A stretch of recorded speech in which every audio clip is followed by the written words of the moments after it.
Hello, wonderful listeners, and welcome back to another episode of the BeaBossCoaching podcast. I'm your host, Beatriz, entrepreneur and business coach for women of color, BIPOC, and queer entrepreneurs. In today's episode, we're diving into a story not a lot of us think about or perhaps even talk about. I'm joined by a guest, Delma Castaneda, who not only weathered the storm of a challenging divorce, but emerged as a support for others facing a similar experience. As the founder of Empowered Outlier, Delma has channeled her experiences into a life coaching business dedicated to supporting women on their journey through post-divorce and co-parenting, particularly when leaving toxic relationships. In today's conversation, Delma shares how her personal journey inspired her to help other women rediscover their self-worth, rebuild their identity, and master communication skills. I'm so happy to share her story and her journey starting a business where she helps other women thrive post-divorce. Come back to Instagram to share your thoughts, comments, and tag us by screenshotting your listening experience and leaving the podcast a review. I'd also like to remind you to come on over and book a call with me. I'd love to get to know you and help you along your own entrepreneurship journey. I'm so grateful for you. Now, enjoy the show. Welcome to the Be a Boss Coaching Podcast, a leading podcast where we redefine entrepreneurship through the entrepreneurship journeys of women of color, BIPOC, and queer entrepreneurs. I'm Beatriz Rivera, and as a social worker turned entrepreneur coach and podcast host, I share my own journey and story. I decided to start my own coaching business during the pandemic when I was helping my dad, a veteran business owner, to keep his 23-year-old business open. Since then, I've thrown myself into courses, coaching, podcasts, and books. However, I've learned that entrepreneurship is a journey and we can all learn from each other's stories, mistakes, successes, and redefining the boundaries of what entrepreneurship can be. Subscribe to get new episodes every Monday and Friday on Apple Podcasts, Spotify, YouTube, or wherever you listen to podcasts. Hi, Delma. Thank you so much for coming on to the Be a Boss Coaching podcast. I want to start with sharing your name, who you are, and the name of your business and what your business does. And we'll take it from there.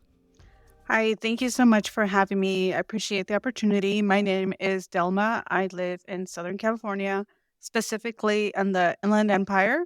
Grew up in Orange County, so I'm pretty local to Southern California. The name of my business is Empowered Outlier, and I created my business. I'm a life coach, and I created this to help women with the post-divorce and co-parenting journey, specifically when you are leaving a toxic partner, because divorce in and of itself is a difficult journey, but when you leave a toxic individual, it's many more times more difficult. And so I help women recover their identity. I help women with their self-worth and their self-esteem. And we also work together in learning effective communication tools to be able to get what they need from the co-parenting relationship. And I offer this in a group coaching format, which will be launching in late April.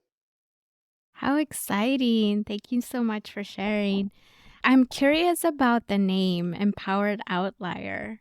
It sounds powerful. Can you tell me how you came up with that? Yes, it's a little bit different. And I had a challenging time committing to it just because it's so different. It's not something that you typically hear. But the thing is, empowered is because that's what I want women to feel like when they reach out for help. I want them to feel empowered to take action to create the lives that they want. Outlier really speaks to me and to also to the women, but I think a lot more to like my life, how I've been an outlier in a lot of different areas. And outlier basically in statistics, when you collect data, usually a data forms a pattern on a line graph. And it like you could see the different data plots on a graph make a line. And the outlier usually is that one data set that's way far off from the rest of them. And so it's the oddity, is the thing that doesn't follow the line. And so that's true for me. I haven't followed like what society says I should be following. I haven't followed what statistics have said I should follow. And just to summarize really quick, I was a foster child. And so, as a foster child, there are so many stats that say we're not going to graduate from high school, we're not going to get to college. And if we do, we're not going to graduate from college. We're not going to be able to make as much money as people who have a traditional childhood. And I completely shattered all those stats. So for me, I'm an outlier and I want to empower people to also be outliers of their lives. I like that. I like that visual. Thank you for sharing because I think when we think about the word outlier, it sounds like there's this connotation of being outsider, of other. And in this case, it's about not following that straight path. So I really love that. Thank you so much. I didn't know that. So I'm glad that I know we talked a little bit before recording. I know you shared your story with me, and I thought it was really powerful. It just speaks to the mission that you have because you've done the same work, you've done the same thing in your story. So, can you tell me how you decided to start your life coaching business and primarily focus on women who are perhaps experiencing that divorce and perhaps now parenting in their life? What made you decide that for your business? Well, I think like a lot of entrepreneurs, it's like a really personal story that catapults us into taking action to make a change. And for me, that it's no different. I had been through a really toxic divorce. It took me 2.5 years to actually get it finalized because my ex kept dragging it out. And even 2 years post divorce, I was still reeling in a lot of the emotional pain, emotional anger, frustration. And I wanted to know why I was still feeling that way, even though I had already been divorced and separated and all that. And he wasn't in my life anymore, except for the co parenting part.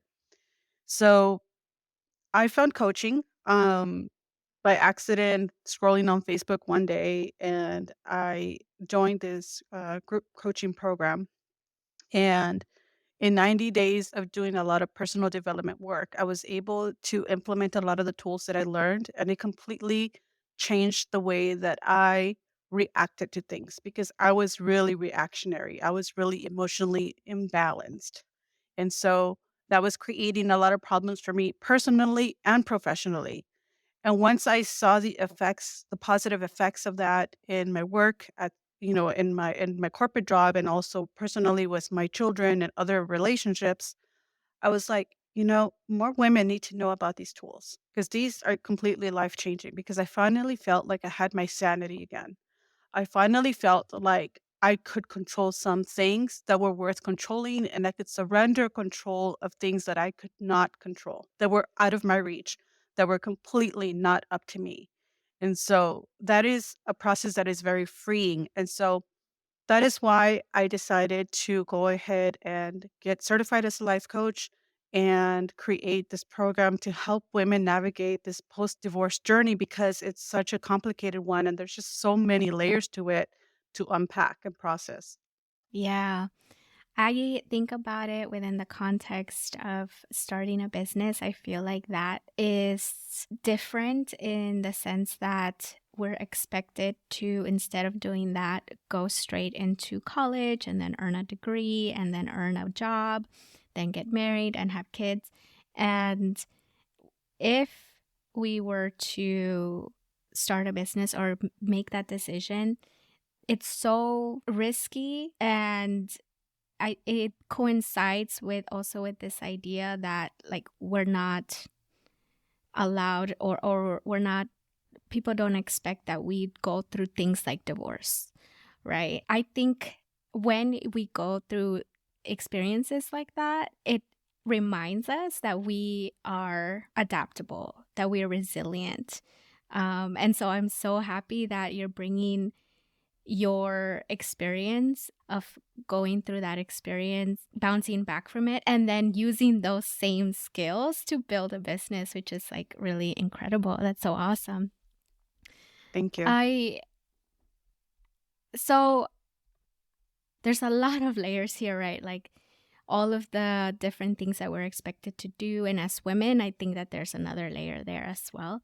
The question that's coming to me is how has that journey, specifically adapting and finding tools and being able to bounce back, how do you think that has played out in your journey now as a new business owner? What are some ways that what are some connections you've made for that?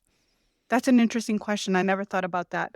I think it's helped me most definitely with emotional balance because when you jump into this entrepreneurship journey, it could be really nerve-wracking, right? It could send your nervous system haywire because it gets overwhelming, it's scary. You really don't know what you're doing, but you have to figure it out. So you have to have tools to help you with mindset. You need to have tools to help you process emotions and allow the fear to be there.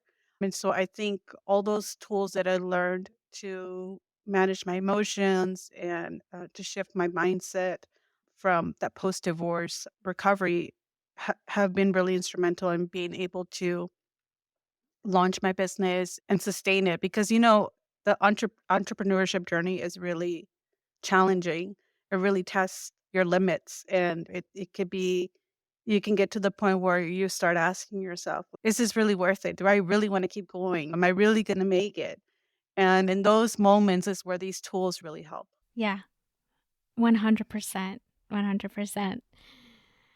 I'm curious how, as you navigate through this new path, it's very unpredictable. And I'm curious if you ever felt when you come across challenges like that where you're not really sure how to get past or how to solve, do you ever experience that imposter syndrome? And if so, is that something that you learn to accept and dance with as more time passes with your business? Yeah, imposter syndrome, I think, is one of those things that will come back and forth like a yo-yo. Sometimes you're good, and other times it's just really in your face. And during those seasons, what I like to do is I like to review my notes from when I've coached my clients. And sometimes the words that your clients use in coaching sessions are so powerful that they almost want to make you cry because they like validate for you the reason why you're there offering help. And so when I go through and I read my notes and I read the powerful things that they say and how the sessions have helped them, how they're able to sleep better, have better relationships with their children, see themselves in a different perspective where they actually have self-worth, self confidence and things like that. It's so powerful. And it's like just a reminder like, yes, I know what I'm doing. I'm offering value and it's impacting their lives in a positive way. Yeah.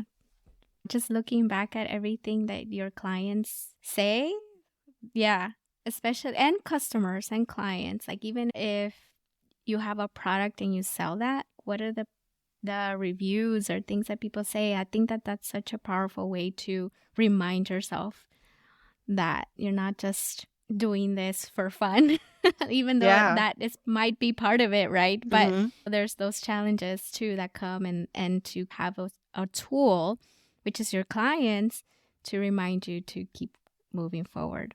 Okay, so I want to talk a little bit about the specific actions that you have taken in your business that you believe have brought you some sort of win, whether it's a new client or maybe you got recognized somewhere, or something that like kept motivating you to say, oh yeah, this is working.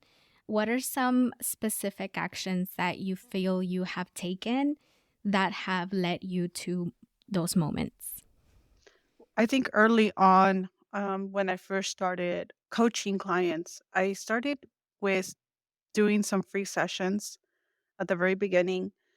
And two of those clients have been like my biggest fans, and they refer people to me all the time. And every time I run into them in social media, they remind me just how much of an impact our coaching sessions had on them. And so I think putting yourself out there is such a big one because that's definitely what I was doing when I did that. And then also after that's when I started actually charging for my services. And I started charging at a lower rate because I wanted to make things as accessible as possible. And it also went to validate how much it's needed, and people are willing to pay for this service because they need the help. So that definitely was a big boost. And so I actually also contract coach for another organization. And that's been really helpful because it helps me coach clients not only on what I love coaching about, which is the post divorce journey, but also just any general life situations. Yeah, thank you for sharing because I think that in the beginning, when you're trying to get that first paid client, definitely there's less pressure when you're providing services for clients that are willing to go along this journey with you. But the fact that they're referring, I just did a podcast about this. Literally, it came out today about beta clients and bartering agreements because I thought about how there's some relationships that you have with beta clients when you just start off. There's a different level of commitment. I'm not saying everybody's like this, but I think when there's money at stake, there's a different level of commitment. But the fact that you came so committed to, even if they were beta clients or like free clients, like you came so committed. And because of that, now those clients are referring other people because they weren't just trying to help you out, right? They're like, no, she's legit. I feel like that's how they're paying you back is through the referrals that they're sending you. So it's not just trying to get your first client or first beta or bartering with someone, but coming to the sessions fully committed so that that can pay off long term. Yeah, totally. Thank you. Yeah, and I think it's really important, like also like if anybody's starting out, specifically with coaching, that it's important to be really clear what it is that you're offering. Like for me, I was really clear that I was offering these sessions for women going through divorce, preparing for divorce, or in the thick of it. And so just additional support for that. And that's who specifically I was able to help during that time. I'm wondering, are you more of an introvert, Delma, or like an extrovert? I am totally an introvert. And I think a lot of people don't realize that because, I obviously, I talk a lot with clients, but in my, like, everyday life, I am totally an introvert. I love being by myself. I love not talking to anybody. Yeah. Yeah, for sure. I totally get that. I think that I'm curious how, if you identify as being an introvert, how you manage marketing yourself or promoting yourself and talking about it. How do you manage that? That has been my ongoing challenge, I will admit. That Yeah, is yes. that No, is I'm where glad. yeah, that is, like, where I have to do the most work because it feels so alien to me to have to do that. Um And like, but how else am I gonna reach women and tell them that I'm here, I'm open, I'm receiving, clients, and I'm here to help them if I don't put myself out there, right? And so that's the whole reason why I decided to do this is to help. And so I have to really continuously remind myself, look, if somebody's looking, they're not gonna find me if I'm not out there. So yeah.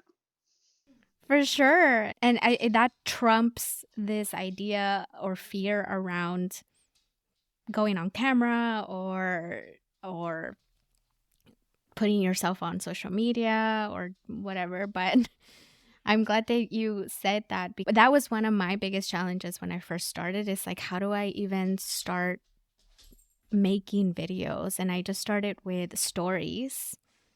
And even that, I go back and I'm like, oh, like cringe, But sorry, I'm at my mom's place and her dog is here. No worries. uh okay.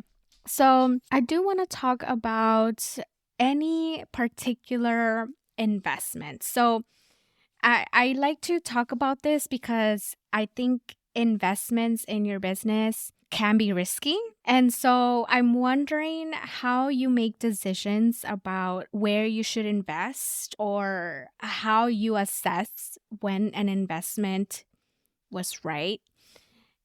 How did you get comfortable with that, right? I think there's a lot of risk averse people out there. And but would you consider yourself a risk averse person? And second, how do you decide and figure out how you're going to invest in your business? I think if you would have asked me this question maybe 2 years ago, I would not consider myself a risk averse person. I'd be like, I'm risking it all, because that's definitely what catapulted me to leave my comfy corporate six-figure job to actually launch my coaching business. It was a huge risk. And a lot of people told me, don't do it. You're crazy. You have a great job. Just stay there, blah, blah, blah. But at the end of the day, I wasn't happy. And at the end of the day, it's my life. Right. And so whether it was the right decision or not, it's really nobody's business but my own. So I quit asking for validation and I just did what I felt was going to be the best thing for me and my kids. And I don't regret it at all. So I definitely took a lot of risks at the very beginning of launching my business. And I took a lot of risks by the investments that I made in like my training. I invested a couple $1,000s in getting certified. And I actually took out a personal loan to be able to get the certification that I wanted because for me, I felt that that was the best education that I could get to be equipped with the tools necessary to help the women that I want to help.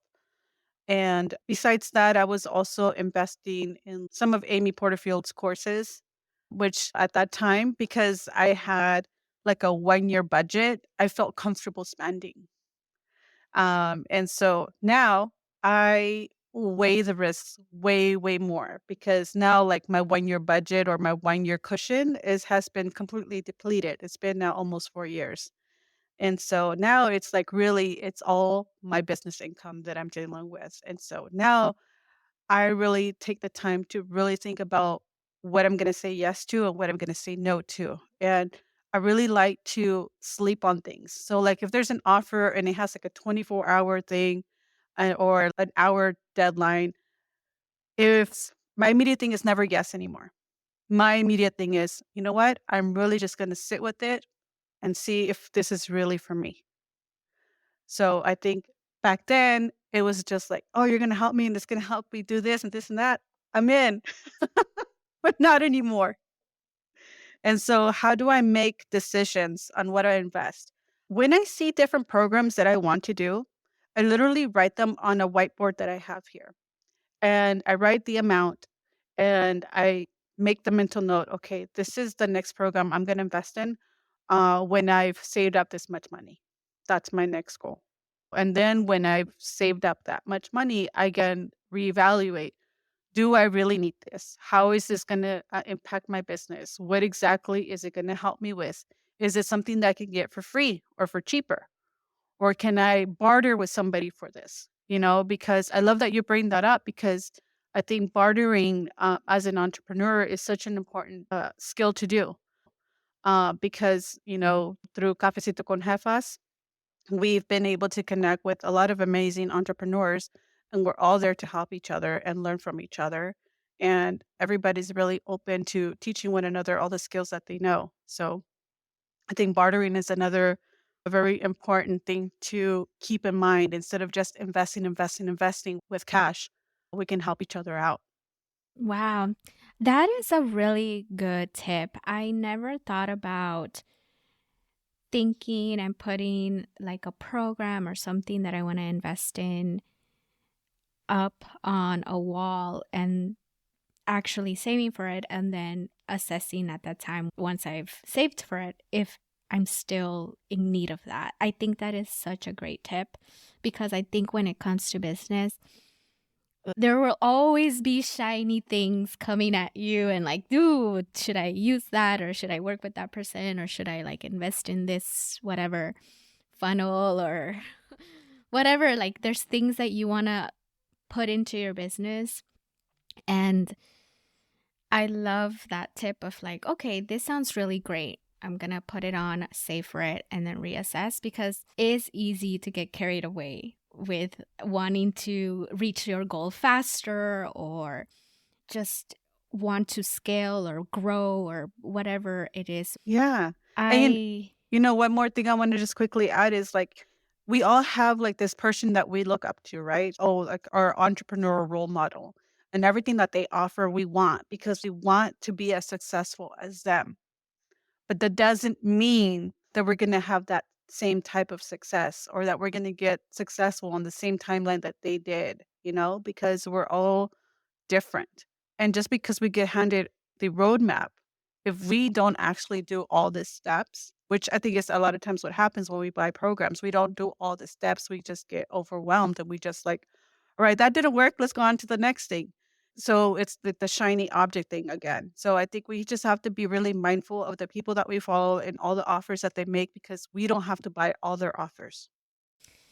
I'm curious if you've ever experienced any failures in your business or something where, you really wish you could have gone better and or would have done differently. What is something that you've experienced in your business that was a failure? And then what did you learn from it? Okay, so one a really embarrassing one.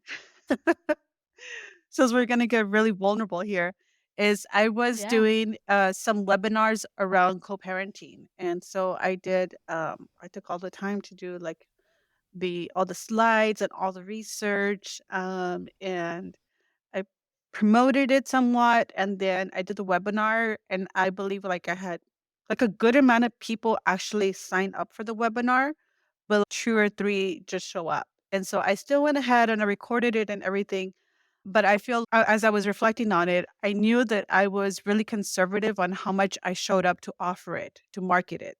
And so I know that was like a direct impact to like how many people showed up or signed up.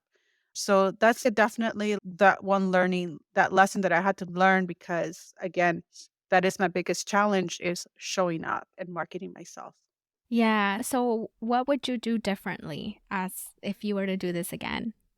I believe what I need to do differently is really connect more with my audience way before I actually launch another webinar. So making sure that I'm going to be showing up consistently, they know who exactly I am and exactly how I'm going to help them. Yes. I think that's a common experience because my experience is that there's a lot of fear around webinars. My perception around a webinar is a presentation and a presentation in front of all these people that may show up and you may not even know. And that is really scary. It took me 2 years to do my first webinar. I had done one prior and with someone else, and it was just me, her, and like a really good friend of mine. But then when I decided to do my own, it took 2 years to do my very first webinar. And I was over preparing but it came out great. But at the same time, I haven't done one ever since. And I think it's one of the, I don't know if you would agree if it's one of those paths or ways that you can practice showing up, practice talking about what you do, and essentially taking a risk because you don't know, you put all this work and you don't know how many people are going to show up. And, I don't know how you feel about that, You about know, webinars. it's so interesting because like in my corporate job, like I was the VP of operations, so I managed the whole organization and I did safety trainings and I did all these other things where I was the face and I was talking, talking, talking. But I think it just feels so different because this is so personal, right? Because I am sharing part of who I am with people. And so I think that's where the challenge comes in. Um, and also with the webinar, I think it's just also the technology is a little bit intimidating because I know our kids are growing up with all this technology and it's so easy for them. And at the very beginning, when I started using Instagram, I felt like I was a dinosaur in this new age. Like I had no idea which buttons to push or anything. And it still kind of feels That's like that hilarious. sometimes, you know? Yeah, yeah, it's hilarious. Yeah, for sure. I mean, Instagram, I feel like it's always changing. Also, it's just their features and everything is always changing. Um, but it's so funny you say that you felt like a dinosaur because, like, we've been in it on it. I've been on that platform for a long time, but when you start to use it for business and like it you think about it in a different way because you're like, oh crap, wait a minute, how do I make this engaging? But I totally agree. Okay, I do want to talk to you about any particular skills that you have that you think are essential to starting your own business, and what skills do you believe are both essential and that you need to continue to practice as you begin this journey, as you move along this journey? That's a good question. And the first one that comes to my mind is discipline. Discipline because we have so many ideas. We can take one idea in so many different directions. And it's really important to stay disciplined so that you can actually get something done. Because if you have your hand in multiple pots, it's like you're doing this today, doing that tomorrow. You really don't never get to the finish line with anything. You're just overwhelmed with so many tasks. The second thing I think is curiosity, because I think curiosity leads you to discoveries, to trying things more than once and more than one different way. And maybe the last one is being strategic. I think, and that's one of my biggest strengths is being strategic. Because for me, I have to map things out. Like literally, like I'm a visual person, so I have to map things out when I'm gonna do a project, when I'm teaching something. I always have to do a visual on everything that's gonna happen. That way, for me, it's like a security blanket. Okay, this is how it's gonna work, right? And sometimes when it doesn't work, that's where my curiosity comes in and helps me figure out what went wrong and what can I do to move forward. So good. Yeah. Those are all incredible attributes to have in this journey. In my opinion, it's so unpredictable. So to shift any sort of when things go wrong or not the way you expected, instead of blaming yourself, actually being curious about what happened here. Like I want to know. And I think curiosity naturally excites us. It naturally gets you excited about figuring out what went wrong or what you could have done better. So I love it. Okay. I want to hold space for you to just talk a little bit more about your services. I know you talked a little bit about it in the beginning. What does working with you look like? And what values you hold and bring it to your work and coaching with clients? And then how can we support you and find out more about you? Awesome. Thank you. So I currently do offer one-on-one coaching. And so what that looks like is a 12-week program. And in the 12-week program, we really break it up into like three different sections. The first one is working on yourself, identity, self recovery, self worth. And then the next one, we focus on creating your dream life. What does that look like? Because a lot of times when we leave toxic relationships, we think that everything is bad. We're never going to be able to get in another relationship. We're never going to find another partner, or we're just damaged and we're just going to keep repeating the same pattern. So, helping people create that dream life, even if it's on paper, and then, doing like a vision board, it gives you hope to believe that it is possible. And so, the last phase is taking action, a lot of action. And I think because you have to have the beliefs to be able to take action. And so that's why we work a lot on the beliefs in the second part. And so the last part is taking action, having dates with ourselves, doing different activities to build our self esteem, doing different activities to put ourselves out there if that's what we want to do with friendships or, relationships, whatever that looks like for everybody.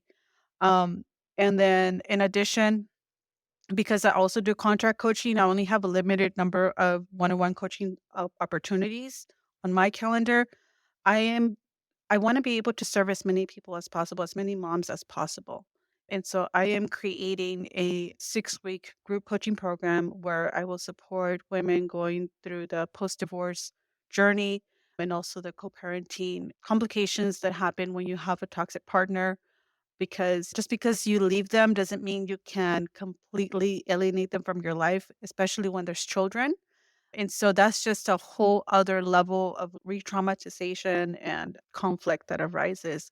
So I really help women with communication skills. I help them identify the type of co-parenting relationship they have, because according to that type, then you can implement specific tools to be able to have effective communication so that you're not constantly losing your sanity when there's communication between parents, because they just want to keep sucking you in into arguments and taking you back into the past and reliving everything that you've already tried to leave behind. Um, so that will be opening by the end of April. And you can find me at Empowered Outlier on IG, on TikTok, and LinkedIn, Delma Castaneda. Wow. Thank you so much for sharing, Dalma. And thank you for sharing your skills and putting your work out into the world to be able to really help women going through something that can be, like you said, traumatizing. And still, I never thought about this specific fact around divorcing and then still having to keep them in your life due to co-parenting and when there's children involved. I'm sure that a lot of people experience that. And so the fact that you're providing that very specific support to women who have those types of experiences is amazing. So thank you for sharing your work with us and your journey. I know that we talked a little bit before we started recording when we got to know more of each other. I am excited to be in community with you, get to know more about you. So please go follow Delma at Empowered Outlier on Instagram, TikTok, and I'm excited to see the launch of your program. So whatever I can do, send me the link. So if you are listening and this is something that you're like, wow, like this is exactly what I've been needing support in, go to the show notes, click the link. Is there a way to get on your email list, Delma, or something where people can find, like even before this starts, can just know what's going on?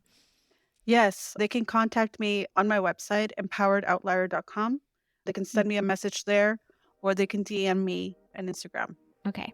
So I'll have all of those links in the show notes.